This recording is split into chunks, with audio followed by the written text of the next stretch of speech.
Good afternoon, everybody. Welcome to today's webinar. I'm just going to take a minute here while we get our numbers logged in. All right, I see those numbers starting to go up. Welcome to everybody. If you've attended webinars in the past, welcome back. If this is your first webinar, I'm going to go over a couple of things for you, and then we'll get started. For those of you who are new, this is a webinar format. As I mentioned, it's a little bit different than a Zoom meeting. We won't be able to talk to you during this class, but you will be able to submit your questions through the Q&A box. So you'll click on that box, type any questions you have, and at the end of the presentation, I'll be giving questions to Savannah. We are going to hold most questions until the end. If you guys have anything urgent, like need a plant name reiterated or something, I'll ask her that during the class. Otherwise, write down your plant names. I have the list of plants, so I'll be sending those spellings out and hold any questions you have towards the end.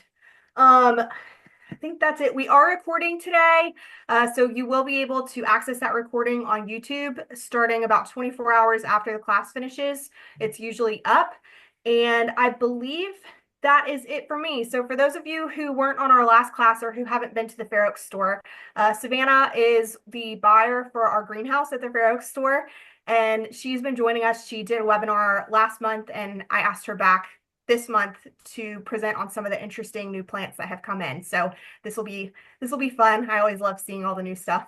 All right, Savannah, I'll hand it over to you. All right. Well, I'm going to go ahead and get started because I've got a lot of stuff to show you. Coincidentally, we had two huge deliveries come in last week. So we actually had a challenge of picking like few enough plants so we could fit it all into a webinar. So I'm going to go ahead and get started. I'm going to start with something real easy and then we'll kind of go up from there, I think. I've got a little, so this is what's called a hedgehog Sansevieria, and you can kind of see like why it's called that without me telling you. But I'll just go over. So if you're familiar with snake plants, you might be familiar with like the taller varieties. They're also sometimes called mother-in-law's tongues, the ones with the flat leaves. This guy will never get those flat leaves. It's hopefully you can tell that its leaves are actually like thick and cylindrical and pointed at the top. They don't hurt, but they're never going to get tall like that. So if you're looking for something super easy, this is just as easy as any other snake plant, but it's got a very unique look to it. So if you're someone who's been straying away from snake plants because you're like, I don't really like the look of them, they look kind of, they're flat, they're not very interesting, this is a really good one to go after, and they stay small. So really, really good tabletop plants. Like I said, like other snake plants, they can tolerate a lower light. They would prefer like a medium indirect light. Don't love direct sun, so if you don't have that, that's perfect. And they do like to dry out. All snake plants are prone to rotting, so if you're someone who likes to neglect your plants, this one's actually a really good opportunity for you. I would water them really thoroughly, which means like water them so the whole plant is saturated all in the soil. Water it a couple times until it comes out the bottom of the pot. And I would do that for something this size, maybe once every like 2 weeks. They really don't need a frequent watering schedule, which is nice. They're one of the ones that you can leave and go on vacation. It'll be just fine when you get back. So there, hedgehog snake plants. That's probably the easiest thing I have today. Um, but next, let's see, I'll probably go with this guy next. Okay. So this is a variation of a pretty popular plant, actually. I didn't know that until I started working here, how popular the prayer plants are. But you've probably seen one of these before. They also come in a variety that has red veins. I think that's probably the most common one. They have a variety that has like green veins. This is what's sometimes also called rabbit tracks because of the dark spots on the leaves. But it's actually another variety where it's rabbit tracks, but it's got, let me see if I can show you that. Yeah, you can see.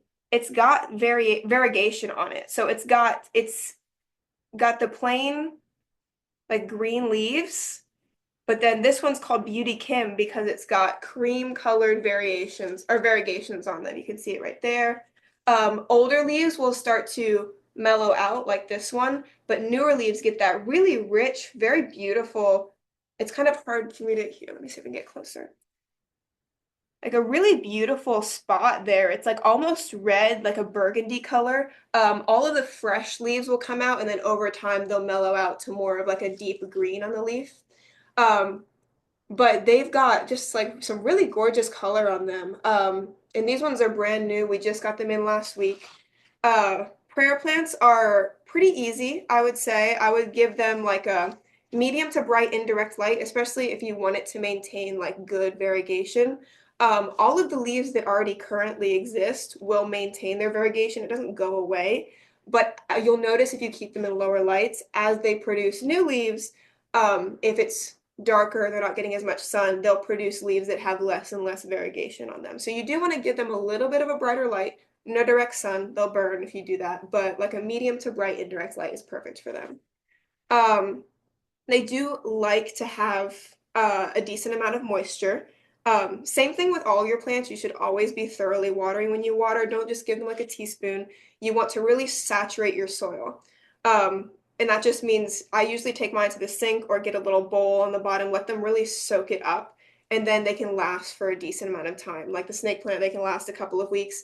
The prayer plant, maybe like something this size could last maybe like a week or so. That way you're not constantly having to water. I think sometimes people run into that issue where they think that, give it a little bit of water at a time, but then you're constantly having to check on your plant. If you thoroughly water your plant, you can leave it for like, 5, 6, 7 days and be sure that it's not going to die on you.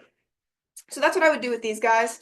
I would also, if you have the opportunity, put them in like a bathroom or a kitchen, a space that gets a decent amount of humidity. I talked last time, if anyone's here from last class, about grouping plants together for humidity. Prayer plants, calatheas, stromanthe, we've got one of those we'll talk about later. They're all in the Maranta family, and they all like to have like a higher humidity. So they would all appreciate that if you were able to give it to them. But the prayer plants, out of all three of those that I just mentioned, are a little bit more forgiving on the humidity side. Um, they are a trailing plant, so they're considered like a ground dwelling plant. You can kind of see it's doing it here, where they're not going to grow upright forever. Same thing with pothos, philodendron, ivies. As they grow, when they're young, they'll grow upwards, but eventually they will all trail over the side. So these guys could be done in a hanging basket. They could be done like a taller planter on a shelf, something like that, but they will branch outwards and down. So just be aware of that. Um, that is all for them. I just thought they were really cool. I've never actually seen these in person before, just pictures. So I thought I wanted to bring those today to show them off. It was Beauty Kim. I don't know if I mentioned the variety name, but Beauty Kim is that one. Um, okay. Last time someone asked about ferns, and we actually got something that I'm very excited about. I have never had these in our greenhouse before, but these are tree ferns. So tree ferns, this is silver lady tree fern. This is Australian tree fern. They are exactly what they sound like. So they are true ferns. But they will grow, their mature sizes, they will grow like a palm tree. So they will get like a stalk, and then they'll have like a bushy head on top, which is super cool. Not something you usually see in the fern family. So very fun. I'm very happy to have, we have these two, and I think we also have Brazilian tree fern, but we have a big one, so I didn't want to bring it up here. So we've got the three varieties. They are cared for same way you would care for like a Boston fern or a Dallas fern. I would, again, fully saturate your soil when you're watering, keep them in a high humidity environment. I would only ever um, let them dry down to about a third of your container. Especially for ferns, you want to make sure that you're maintaining moisture and maintaining humidity because they're just so delicate. Some ferns can tolerate less water, some ferns really don't like it. I would put these about in the middle of tolerating drought in terms of ferns. Um, Same thing with their leaves being delicate. You don't ever want to give them harsh direct sunlight, especially not afternoon sun. They can handle some morning sun, but it really would be best to keep them in like a medium to bright indirect light. Um, I think you'll probably notice if you were to have one of these. Actually, they're starting to do it now. They weren't growing when we got them, but we've had them about a week, and they send out cute, like adorable little shoots. And they'll reward you really quickly if they've got decent light and you're water keeping on top of watering. Um, ferns will grow pretty fast for you, which is very fun. You get to see all those cute little shoots, especially in the springtime. Um, oh, in terms of fertilizing, I don't fertilize my ferns all that often. If you wanted to give them something, a half dose of like an all-purpose or a houseplant fertilizer would be good for them. Um, but make sure you knock that dose down to half. So if it said like, if the instructions on your container were like half a teaspoon per gallon of water, you would do a fourth of a teaspoon per gallon of water. Just so you're not burning them. Plants can take root or can get root burn from over fertilizing, so you want to be careful not to do too much on them. So that's the tree ferns. Uh, let's see. Do one of these guys. Okay. So this is Syngonium albo variegated. So these guys, we've had some before that were plain green. But these guys have got that albo variegation on them. They've got that bright white, patchy, almost marbly look to the leaves, which is really pretty. They are a vine, so they will grow similarly to ivy, similarly to pothos, philodendron. You can keep them in a hanging basket or on a top shelf. They'll vine downwards for you. Um, if you are familiar with the albo variegation in philodendron or monstera, these are not as the albo philodendron monstera have a reputation for being difficult to maintain. These are not that. Even though they're called albo, it's just because of the coloration. They're a lot more stable, which is really nice. Um, they grow relatively quickly. They've actually got a little leaf poking out right there. It's about to produce a new one. Same thing with the Beauty Kim prayer plants. Anything that's got variegation, you do want to give them a little bit more light than you would think for their species, just because you want to be able to maintain that high color variegation on the leaves. If a plant is in lower light, that's signaling to it that it needs to produce more chlorophyll in the leaf, which it's going to do by not variegating the leaves and sending out more green leaves. So you want to give it a brighter light to kind of encourage it to give you more variegation on your leaves. The Syngonium itself likes a lot of moisture, so they do want to be watered pretty regularly. But they want to be kept in. If you were here last time, you might remember me talking about aroids, things that like to be watered frequently but kept in a well-draining potting mix. This is going to be in that category as well. So you want to give it like something that's got maybe perlite or some bark, like fine bark chips, something in there to break up the texture. Just so they don't suffocate. That's something that they're gonna want. But yeah, bright lights, water them about once a week, I would say for something this size, and you're good to go. It'll grow for you real nice. And I wanted to bring that today because I thought they were very pretty and I was kind of blown away by how much variegation they had. Sometimes smaller plants, when they're young like this, you have it's less impressive. I was very impressed with how much variegation these guys have at such a small size. Okay. So deviating just a little bit here, I have one cactus to show off today. I wanted to bring a little bit of variety like I did last time. If you were here, I had an agave. This time, this is Cactus Cereus spiralis. So it gets its name, obviously, from the corkscrew shape. Uh, very fun look, honestly.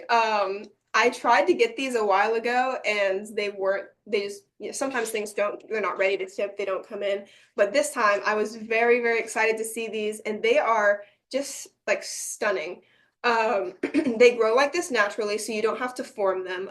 Some things like braided plants like Dracaena, um, money trees, things that are braided in the stem, you do have to do yourself as they grow. This guy will just do it. it just grows like this, which I think is very, very cool. Like every other cactus, they do like to dry out. And they do like really bright light. But other than that, they're considered to be like just as easy as any other cactus. They don't have any specific uh hair instructions, which is very cool. They'll grow slow for you, cactus usually do. But the more light you give it, the faster it's going to grow. Don't expect it to double its size, in a month, but more light usually equals faster growth, especially for slower growing plants like cacti, succulents, um, snake plants, stuff like that. Um, hmm, Not much to say about him, but I really, really wanted to show this guy off today. I want to just talk about the watering. Same thing with the snake plants. You want to be really, really careful not to overwater them. So things like snake plants, succulents, cacti can go a long time between waterings. Obviously, you don't want to neglect them forever, but it's really very important that you let them dry out in between waterings, or else you're going to get a lot of rotting, and it's hard to come back from rotting. Things like being too dry, you can save from. Rotting, you're causing bacterial growth. It's killing the plant from the bottom up. It's hard to come back from that kind of thing. So especially things that like to dry out, you do want to be on the careful side. So it's really important that when you water them, thoroughly saturate them. And when I say that, I mean like if I had this guy at home, I would take it to my sink, I would water it, let the water fully soak through, watch the water drain out the bottom, and then do it again. That way you know that you're fully saturating your soil. And then once it's fully saturated, then you let it dry down. For cacti, succulents, snake plants, you want to let them dry down at least halfway, probably more. And when I say that, I mean the pot size. So like here, I would say don't water this guy again until it's dry all the way down to here. You can stick your finger in the soil, test it out. Sometimes you can do it by weight. Wet plants weigh a lot more. So if you weigh this and it feels a lot lighter than it was a couple weeks ago, then it's a good indication that it's pretty dry. You can also, I use a barbecue skewer to test at home. Just stick it in there. If it comes out wet, leave it. If it comes out dry, probably time to water. But anyway, that is the Cereus spiralis. Okay. Okay. So someone actually asked about these, and I was really excited because I had them on my list to bring in. This is a type of carnivorous plant called a butterwort. And this is my personal favorite carnivorous plant because, so that's what he looks like.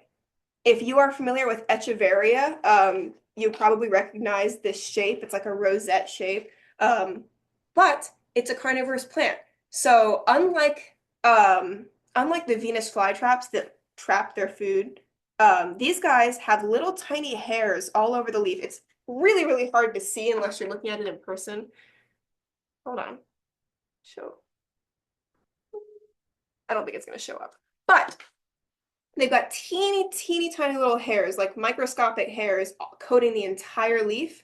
Those hairs produce like a little sticky, almost sap-like liquid that contains enzymes and digestive juices. So the plant actually just catches flies and prey just straight up on the leaf. I had one of these one time that I left out during the spring, and I would go outside and it would just be covered in gnats because it just catches them. Flies land on the leaf and then they're stuck. And then the enzymes in that sticky liquid will just digest it on top of the leaf and absorb it that way. Very cool, very efficient too. Things like Venus flytraps, their traps can only catch one thing at a time and then they've got to digest before they can open back up again. The butterworts are very, very efficient bug catchers because all they need to do is something just needs to land on the leaf and then it's ready to go. They're trapped forever. So they will grow a little bit faster than a Venus flytrap will. You can kind of see it's got a bunch of teeny tiny little babies shooting out the side. Very cool. It's actually also got a flower coming up right here. A lot of people do recommend if your carnivorous plant is flowering to actually pinch off the flower before it blooms, because if that flower becomes pollinated, your plant is going to be signaled in its brain like, okay, I've done my job, I've reproduced, now it's going to kill off the mother plant. Um, so we'll actually end up pinching off these flowers just so that the plant lasts a little bit longer. Um, all carnivorous plants, including the butterwort, including like Venus flytraps, pitcher plants, sundews, they all would prefer to have like rainwater, distilled water, something of that nature. And the reason for that is because they've evolved to where their roots do not take up nutrients. Their roots are very fragile. So if you have anything that's got harsh chemicals in the water, maybe heavy minerals, depending on where your water is coming from, watering with tap water can actually really damage your roots and it can end up killing your plant. So it's recommended to do rainwater or distilled water for that. You want to get like, it's nice that these guys come with little cups actually, because you can actually turn over the cup they come with and then sit them in there like that. Fill your cup with water up to maybe about a centimeter above the bottom of the pot, because they are bog plants. They do like to be in water. They don't want to be flooded. You know, don't get yourself a container that's the same size as this and keep it with water all the way up to the top. That's not the way to go. You always want to make sure that your carnivorous plants have about 2/3 of their pot sticking up out of the water, just so they don't drown. They don't like to be potted in regular potting soil. Again, same thought process with the water. Anything that's got heavy nutrients in it is going to damage your roots. It's why you don't fertilize these guys. It's why you don't give them regular soil. It's why you're careful with the water. You want to give them just like basics. So these guys are planted in sphagnum moss, which is the same thing that a lot of orchids are planted in. They can also be planted in a mixture of like sand, peat moss, stuff like that. Things that aren't nutrient dense. Because they will catch, they've evolved to get their nutrients from what they catch on the leaves. Their roots are not, they're just there to hold the plant in place, basically, and take up water. The roots are not like other tropical plants that are designed to take up nutrients. Um, these are technically considered to be pet safe. Oh, did I? I'll go back over about the pet safe thing. But I would, if you have a pet that you think might go after them, I would maybe keep it away just because they are so small. Carnivorous plants don't get huge. Um, so I would be careful of that. Okay, I've got a couple more. Let me see. Okay, so I mentioned earlier Stramanthe. This guy's in the same family as the Maranta. Stramanthe Trio Star is what this guy is called. So it's got its plain variety is going to be just this green leaf. It's Stramanthe Sanguine, I think is what it's called. But the Stramanthe Trio Star has got just, I mean, just the most gorgeous color of pink on it, in my opinion. The newer leaves are going to be more of a yellowish pink, but once they've like leveled out, it's going to be almost as bright of a pink as if you're familiar with the pink princess philodendron. They've almost got a very similar look to them, but they're going to grow a little bit differently. So Stramanthe are grow the same way as like Calathea, similarly to like Chinese evergreens, Dieffenbachia, where they grow upwards. They grow their leaves in, well, let me see if I can show you. Their stalks are flat and wide. So it produces one leaf, one leaf, one leaf, one leaf, one leaf, one leaf into this like paddle-shaped stem. Um, so they grow a little bit differently to like philodendron, things that their leaves kind of look like. They are moisture-loving plants. Same thing with the Maranta, the prayer plant, but they are a little bit more demanding on your humidity, which is okay. They're not like maidenhair ferns if you're familiar with how difficult those are to maintain. But they do like a little bit more humidity. So again, like we talked about last time, you can group them together. You can get yourself a humidifier. I just got one, by the way. And I love it. It makes my plants very happy. You can also do a pebble tray. I think we talked about that last time. Um, But the main thing is that especially during the winter, you want to make sure they're not sitting too long in that dry air because the edges of their leaves will get brown. They'll start to crisp up. They won't be super happy. Um, Same thing with the Maranta or this prayer plant and the Syngonium. They're going to be happiest with a bright indirect light. No direct sun. They've got a little bit of a delicate leaf on them, maybe some morning sun if you had to give it to them, but they're really going to be happiest with a bright indirect light. Um, they are not as likely to lose their coloration in lower lights, but it's still best to give them a brighter space so they can really, really show off that color. Underneath the leaves, you can probably see that it's this dark purple color, which is really pretty. But that is them. I feel like oh, the soil. So they are similarly to the Syngonium. They want to have almost an identical soil on them. So something that drains really well, so you can water them frequently without them getting damage to their roots. These guys are, I did mention they're an upward growing plant. So I brought a couple of things that were trailing. This guy is an upward growing plant, good for like a little bush, like a tabletop plant. They're not super fast growing, so if you wanted it for like a coffee table, side table, they'll fit that space really well. Yes, I see that. I'll go over it again. Okay, I've got two more. This one is a type of Dieffenbachia. So I'm gonna say straight up, if you have a pet, dog, cat, or young child, my recommendation is that you stay away from Dieffenbachia. The reason for that is because they are pretty toxic. Um, but if you don't have a small child or pets, Dieffenbachia are gorgeous plants. They grow very similarly to Chinese evergreens, but you can get a very different look in the leaf to them. And this is a really good example. So this one's called Cool Beauty. And it's plain leaf. I'm gonna see if there's one that's not variegated on here. It's plain leaf. The non-variegated version of this plant looks like this. However, this variety, Cool Beauty, has those plain leaves and then a striking white, it's almost like an ice color, of variegation on it. And it's honestly very beautiful, especially in person. Uh, I'm personally partial to like irregular variegation, so things like Marble Queen Pothos, these guys that have like, you never know what you're gonna get when they send out a new leaf, which is kind of fun. Um, but Cool Beauty Dieffenbachia is what this guy is called. Dieffenbachia, despite looking like really tropical, moisture-loving plants, they do like to dry out. Um, Similarly to Chinese evergreens, Dracaena, things of that nature, where they actually want to be more on the dry side. So something this size, I would water it once, again, really thoroughly, let it really soak in there. And then let it go for like 2 weeks at least before you water it again. You'll notice that your plant will start to droop a bit when it needs water. That's going to be your first sign. So watch out for that. Things like yellowing leaves on a Dieffenbachia, browning edges even, can be indicators that they're getting too much moisture. So they're really going to be more of like a you water it good, leave it alone. Once it starts to wilt a little bit, then you give it more water because you really want to be careful not to overwater these guys. For the lights, they're a little bit particular on the lights. So they like bright light.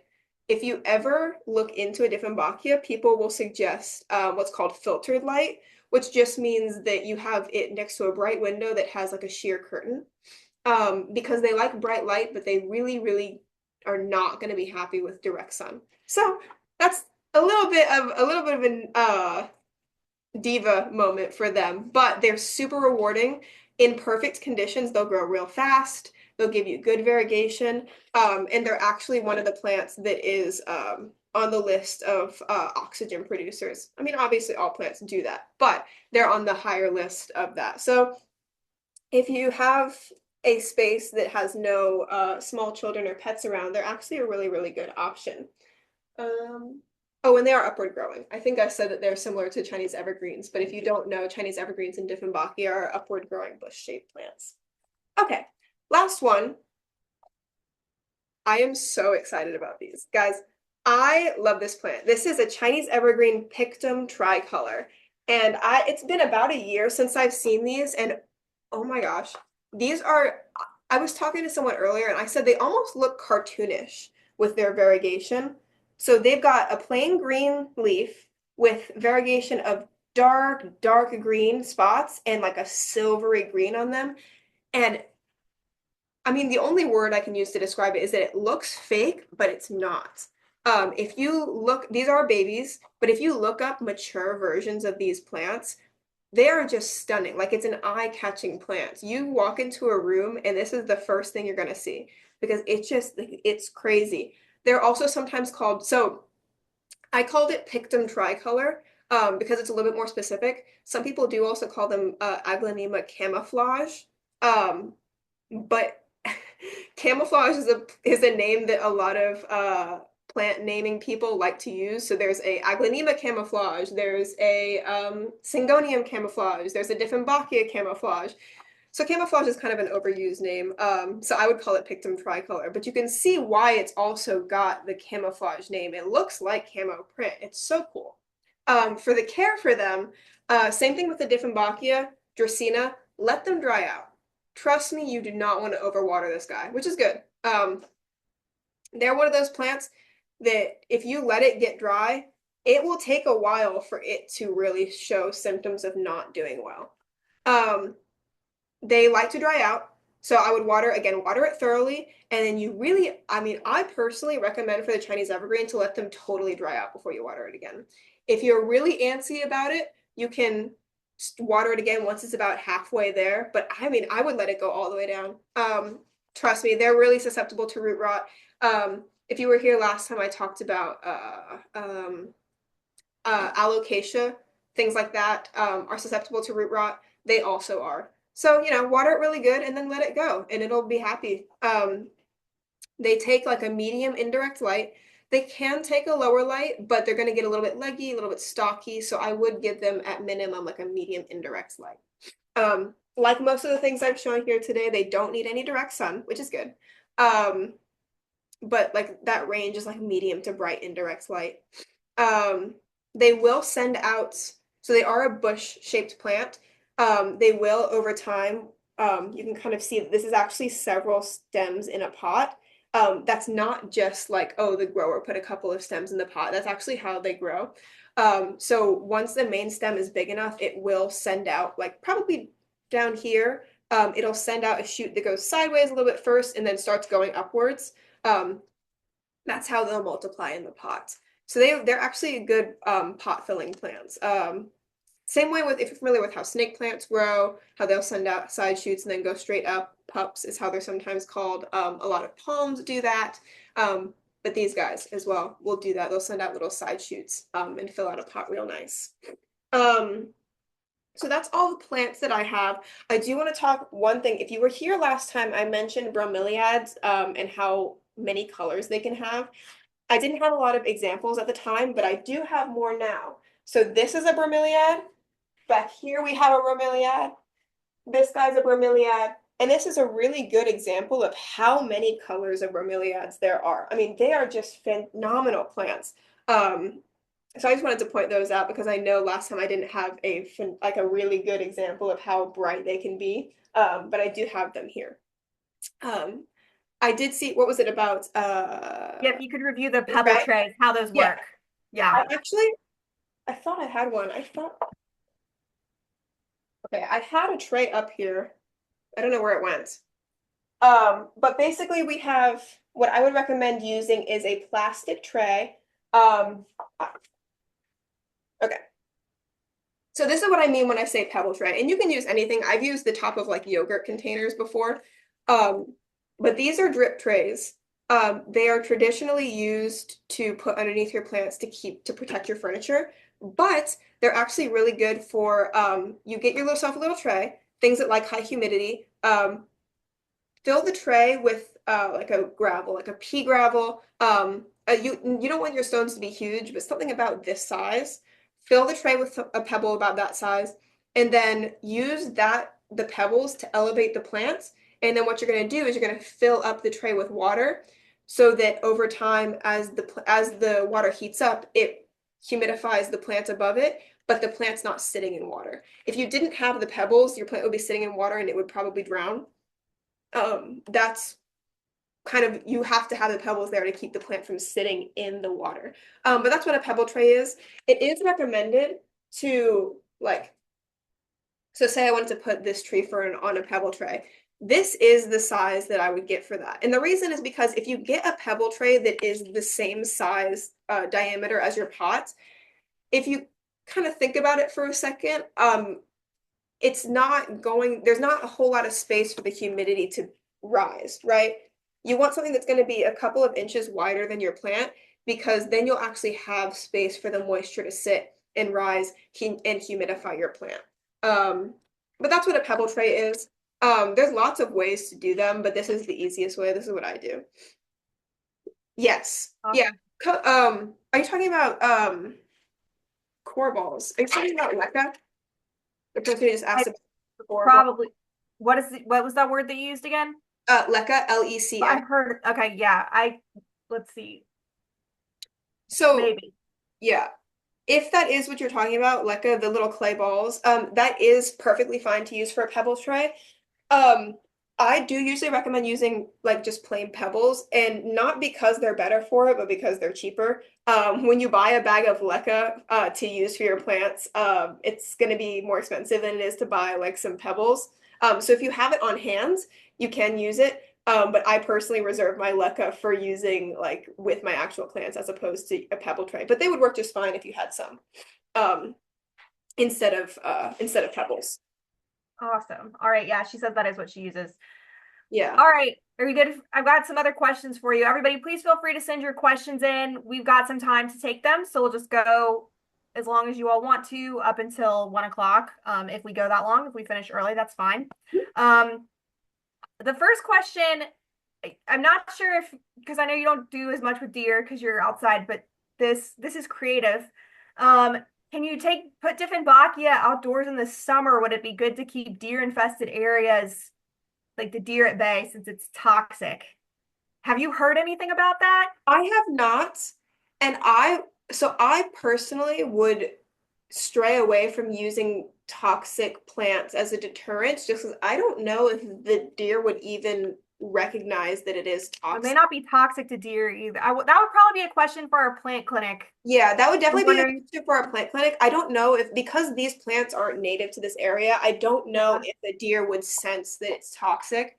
And I wouldn't want to intentionally poison the local deer population. To answer your question, I have put my Dieffenbachia outside on a patio before, but I would probably recommend against using them as a deer deterrent just because I don't know how effective it would be. And at worst, you would be poisoning the local wildlife, and I would not do that. Yeah, yeah, definitely. Or it may not be toxic for deer. You just never. It may not be. It Yeah, may I not don't deter know. them at all. They may think it's like candy. I just Our plant clinic would know more. For anybody who wants to talk about deer resistant plants and plant transferring house plants outdoors that might be deer resistant, our plant clinic would be a great resource for that. Okay, next question. Sorry. Okay, this is about a ZZ plant. okay. Okay, just generally, what do they want to grow? We may need some more information about the problems you're having, but can you generally discuss ZZ? I know those are popular Yeah. ones.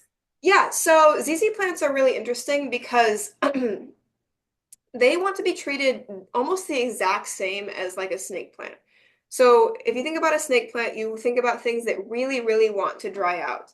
ZZ if you've ever, I'm assuming this person asked because they have a ZZ, but if you've ever repotted a ZZ, you would know that they've got a rhizome under the soil. So they actually hold on to moisture more than other plants would. They've got like, I mean, if your plant's really big, you can have a rhizome the size of your head underneath the soil, and it all holds on to moisture. That's what it does. Um, so they really, really, really want to dry out. They're not fast growing plants, so you have to be a little bit patient with them. But the biggest issue you're going to run into with ZZ plants is you're going to overwater them basically. Depending on the size of the plant, they can go upwards of like a month between waterings and be just fine. Um, when it comes to the light for them, they do want to have a brighter light. They're tolerant of lower lights, but you'll notice that they won't grow as fast, which is saying something for a ZZ plant. I mean, they'll grow at a snail speed if you get them in really, really low lights. They'll get kind of leggy. Every shoot that they send out will have like only a couple of leaves on it. If you want them to really do well and grow faster, medium to bright indirect light. Um, I actually had one last year that I don't know if you know this. I'll talk about this really quickly because it's not super important. But if you have a ZZ plant and you pluck off the leaf, like just pinch it off at where it connects to the stem, stick that leaf about halfway into a pot of soil, you can grow a new plant that way. I started one last year, but just to give you an example of how slow they grow, 2 years ago I did that with my ZZ plant. I plucked off like 5 leaves, stuck them in a pot.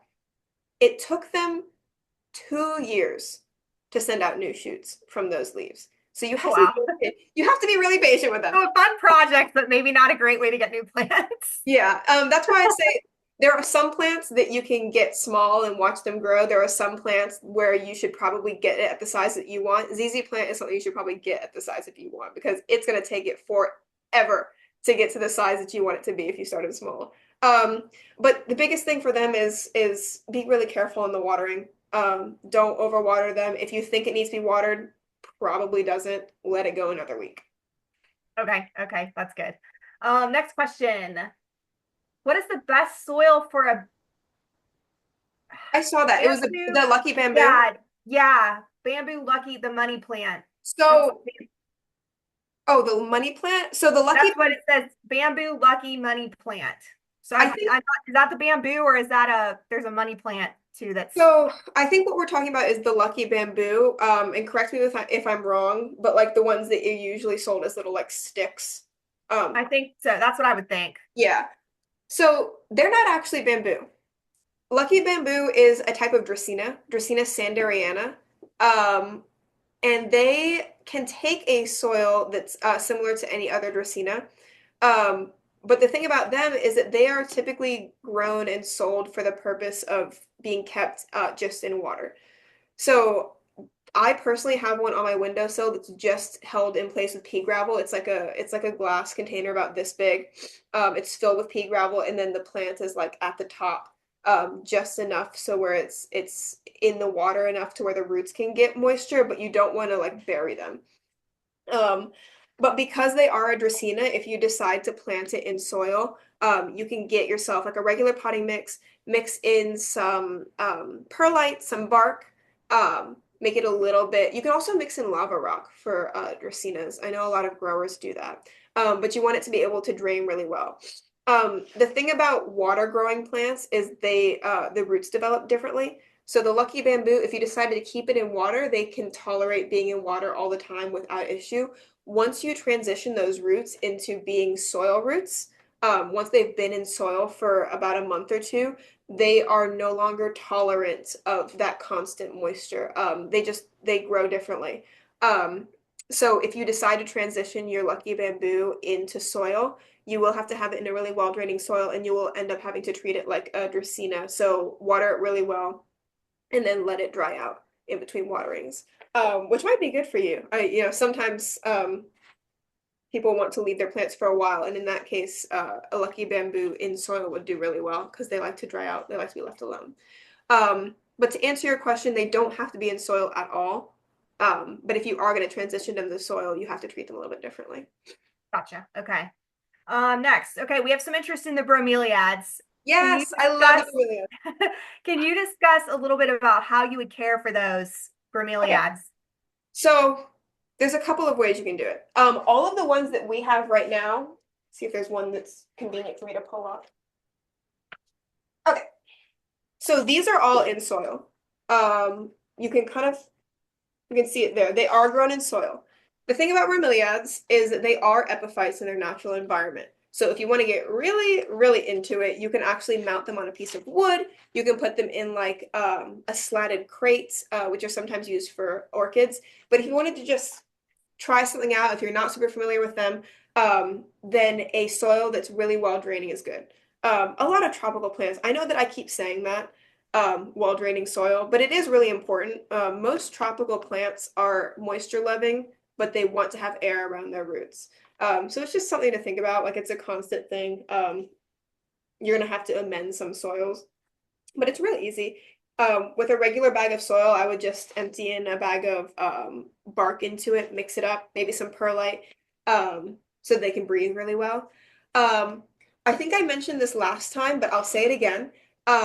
They've got really deep, I don't they're serrated, so I don't want it to attack me. But in between each leaf, they've got like, oh, perfect. There you go. They've got kind of a crevice in between each leaf where the leaf meets the base of the plant. That is by design because in their natural environments, they hold moisture there. So they hold water. Um, Around the lower leaves, when you're keeping a bromeliad, it's actually it's better for the plant for you to every now and then make sure that there's maybe like a couple centimeters of moisture, or not moisture, of water sitting in those pockets around the lower leaves. Because that's how they take up moisture in their environment. Um, like I said, they are epiphytes naturally, so they don't sit in soil. So they've got to have another way. They've got to adapt to that situation where they can pull in moisture without having to sit in a wet soil. So that's the best way to keep them happy, is to keep a little bit of moisture in their cups. These guys do flower the way that regular bromeliads do, but they're really grown for like the colorful leaves. But if you do want them to flower, I did talk about this last time, they only flower once in their life. So they'll produce a flower and then produce pups around the bottom. And then once the pups are big enough, they will kill off the mother plant, and then you'll have like 3 or 4 babies that you can start the whole cycle over with. Um, but if you do want them to flower, if you're interested in seeing them flower, bright light with some direct sun. They're usually going to do it at the end of their life, but you can kind of push them in that direction if you really wanted to. But I would just keep them around for the color. For the lights, like I said, medium to bright indirect light. Otherwise, they're super easy. I've actually been very tempted by this one specifically back here. The Uh, purple that's on it, is it like speckled purple? yes, this specific plant, like not just this variety, this specific one has been tempting me because I want to hang it on my bathroom wall. Because that's how they grow naturally. They grow like sideways and like up. I just spilled a bunch of water on the table, but it's okay. But they grow like sideways and like kind of like that. So it's really, really cool if you ever want to get into it. Maybe don't start out this way if you're not super confident with them, but you can mount them on pieces of like wood, driftwood, and you can get, I mean, really, really stunning displays. And because they are epiphytic plants, naturally, if you have them in like a bathroom, they will, and you use the bathroom, they will take up the humidity from like you showering, which is really, really cool. But yeah, bromeliads, those are the three that we have right now. This one, this guy, and then this stripy one back here. Oh, I think I see it. He's kind of hiding back there. I saw someone asking about Swiss cheese plant. Is there another Yes. in line, or We should I? have two questions. The Okay. first one has been there for a while, but I don't think you can see that one. What is the variety of aglaonema, sorry, the Chinese evergreen that has green and red leaves? You know, So there's a couple of them. There's Siam, S-A-I or SIAM, that's got like a green leaf with a dark red border. Then there's Valentine, which is the one that's got the green with the red and pink speckles on it. And then I think it's called Two-Tone Milestone, which has got a green and silver striped leaf with like a pink edge around it. There's several varieties, but those okay, are the three that I can think of at the moment. There, oh, you might be asking about, there's one that's like pure red, and I unfortunately don't remember the name of it. Um, but it's not as common to come by. I don't think we have it right now. I would have to see. If you wanted gotcha. to That's call all in, right. you could check Yeah, the greenhouse if you wanted to call later. that'd work. All right, now we can move on to Swiss cheese plant. Yes. Okay, what was the question? Just how to care for them? Just would you discuss it? So, how would you care for it? Are we talking about, so when I think of Swiss cheese plant, I think of the vine, well, they're both vines, Is but that the like a vining monstera yeah, well, or so they're actually philodendron? both Monstera. So the Swiss cheese plants, um, the vining one that trails down, that's Monstera adansonii. And then there's Monstera deliciosa, which is the Monstera, but sometimes people call that Swiss cheese. Oh, yeah. Um, is the person still here? Can we get If clarification? you're still here, let us know whether you're Yeah. talking about the vining plant or the monstera. With that's one that has like the bigger leaves and Yeah, yeah. the front right. Yeah. I mean, I guess they would technically take the same care. It's just that one of them is like a trailing variety and one of them is like a climbing variety. I think I talked about this last time. Philodendron are vines. They're all vines. Um, Monstera deliciosa is like a climbing plant though, whereas Monstera adansonii is one that you can have in a hanging basket and have it trail over. Um, like all philodendron, they are going to be something that wants to have a really well-draining soil, just like most of the plants I've talked about today. So that's a traditional potting mix mixed with perlites, some bark. You could even do some lava rock if you really wanted to. You could mix in some leca if you wanted to. But you want something that's going to drain really well. If you have a really heavy soil, what's going to happen is every time you water, it's going to be super dense around the roots, and it's not going to be able to breathe. Roots need to be able to breathe. They need access to oxygen, basically. So some plants are more tolerant of heavier soils because where they naturally grow. Some plants aren't. Philodendron and lots of the tropical plants that we have in our greenhouse are native to places that have soils that are not super dense, like we have here in Virginia. We have like a clay soil here, which is crazy. Um, so when you have tropical plants and you're planting them, yes, they do want to have a lot of moisture, but that moisture has to come with a soil that drains really, really well, or else you're going to actually suffocate your roots. And it's going to, if you've ever had a philodendron that had like yellowing leaves and you were like, I don't know what's going on with it, it might be because the roots can't breathe. Um, so they do like a lot of moisture, but they want to be able to drain out. When it comes to light, all of the Swiss cheese plants, so the Monstera adansonii and the Monstera deliciosa can take a lower light, but you'll notice over time they'll get kind of leggy, they'll get smaller leaves. Um, Sometimes the leaves will have like yellowing around the edges. They would prefer to have like a medium to bright indirect light with a little bit of direct sun. Okay. Awesome. All right. And We they have one feed more. really well. Philodendron Pardon. feed fantastically. So if you, during the growing season, if you want to give it like fertilizer once a week, it would love that. They'll grow super Okay. fast for you. They're really rewarding. Yeah, I had one that I loved and then I left town for like 10 days and my dad accidentally drowned it, which was Yeah. my fault. I didn't give him good enough directions. And it But happens. I mean, it happens. The only thing you can do is learn from it. But yeah, yeah. he drowns a lot of plants. He loves, overloves. All right, let's see here. This is our last question as of now. So if anybody has any, we've got a few more minutes. Send those in to me now. If you give a bromeliad more phosphorus when you water, will it make them push a flower more quickly? Yes.